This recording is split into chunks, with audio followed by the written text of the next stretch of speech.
lahat. Ngayon mga shy is wala pa akong pununan. So, ipapakilala ko po sa inyo. Tatlo pong mga bata. So, yun po. Ipapakilala ko sa inyo kung sino po yung mas matanda hanggang sa newborn ko po ngayon. So, tara. Alright, alright, alright. Okay, okay, okay.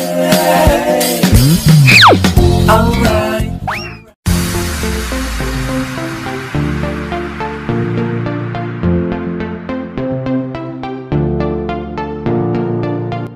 Ang pangalan niya ay si Jotor. 17 years old na siya.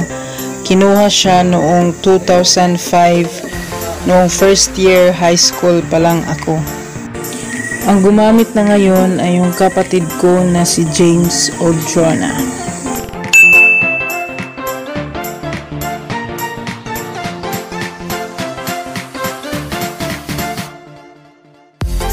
Siya naman si J2, kapatid siya ni Jotor.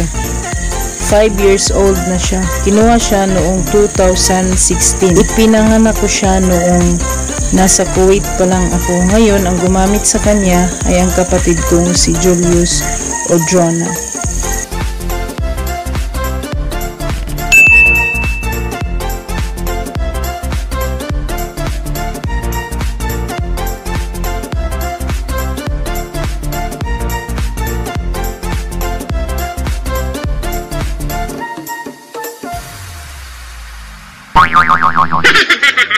Ginagawa mo? Ito naman si Gio, bunsong kapatid ni J2 at Jotor. Bago pa lang siya, magma-month old pa lang siya.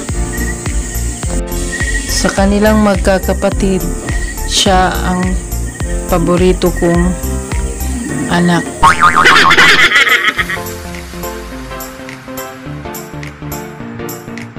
Jotor, yun po ang ginagamit ko po since high school pa lang po ako. First year high school hanggang sa naging college, hanggang sa nag-graduate po ako, yun po ang ginamit ko. Tapos, nung umalis po ako dito sa Pinas, pumunta po ako ng Kuwait, nakuha ko po si J2.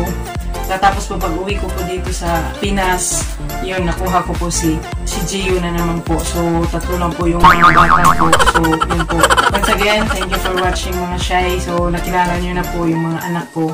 So, salamat po sa lahat. Mababait po silang lahat.